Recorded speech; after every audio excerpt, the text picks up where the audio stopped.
जय पारस भैरू टिसा कविता ये लिखी नहीं गई। ये कविता लिखी नहीं गई, ये पारस दादा ने मुझसे लिखवाई है। ये कविता लिखी नहीं गई है, ये कविता पारस भैरू जी ने मुझसे लिखवाई है। मैं जब थक जाती हूँ ना, तो दुनिया याद नहीं आती, पारस भैरू जी याद आते हैं, मैं जब थक जाती हूँ ना, तो दुनिया याद नहीं आती, पारस भैरू जी याद आते हैं। जब सब अपने थिएटर छोड़ देते हैं, तब एक ही नाम रह जाता है, नाटो राटे पारस भैरू दादा का। कि जब सब अपने थिएटर छोड़ देते हैं, तब एक ही नाम रह जाता है, नाटो राटे पारस भैरू दादा का। मैंने मांगा नहीं था कुछ, फिर भी दादा ने मेरे हिस्से का सब संभाल लिया। मैंने मांगा नहीं था कुछ, फिर भी दादा ने मेरे हिस्से का सब संभाल लिया। जो बोल नहीं पाई मैं, वो दादा ने मेरी आँखों से पढ़ लिया। जो बोल नहीं पाई मैं, वो दादा ने मेरी आँखों से पढ़ लिया। लोग कहते हैं बदवान दिखते नहीं, पर मैंने देखा है।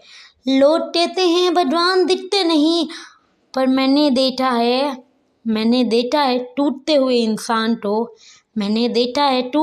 इंसान को फिर से खड़ा होते हुए। मैंने देखा है टूटते हुए इंसान को फिर से खड़ा होते हुए।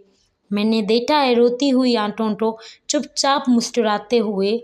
मैंने देखा है रोती हुई आंखों को चुपचाप मुस्कुराते हुए। पारस दादा सिर्फ मूर्ति नहीं है, भैरव दादा सिर्फ मूर्ति नहीं है, वो माँ भी है, पिता भी है और वो सहारा भी है। वो माँ भी है, पिता भी है और वो सहारा भी है। जो बिना बोले गले लगा लेते हैं, जब मन डर से भर जाता है, तो दादा सिर्फ इतना कहते हैं। जब मन डर से भर जाता है ना, तो दादा सिर्फ इतना कहते हैं, मैं हूँ ना। और सच कहूँ जब पारस भैरू जी साथ हो, तो जीत पहले ही लिखी होती है।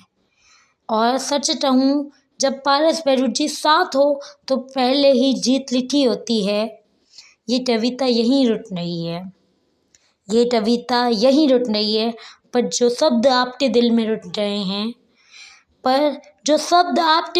गए ना, शायद वही पारस दादा सुन रहे हैं, शायद वही भैरव दादा सुन रहे हैं। अगर आपके मन में कोई नाम चुपचाप उभर आया हो, तो शायद वो नाम पारस भैरू जी का है, तो वो शायद नाम पारस भैरू दादा का है, नाटो राटे नाथ का है। दादा तो चुप रहकर ली गई हर अर्जी भी पढ़ लेते हैं। यही तो मेरे दादा का कमाल है, कोई और नहीं, वो मेरा नाटो राटा नाथ है। वो कोई और नहीं, मेरा नाटो राटा नाथ है। जिसके भरोसे मैं चलता हूँ, वो मेरा नाटो राटा मेवा नगर का सरताज है।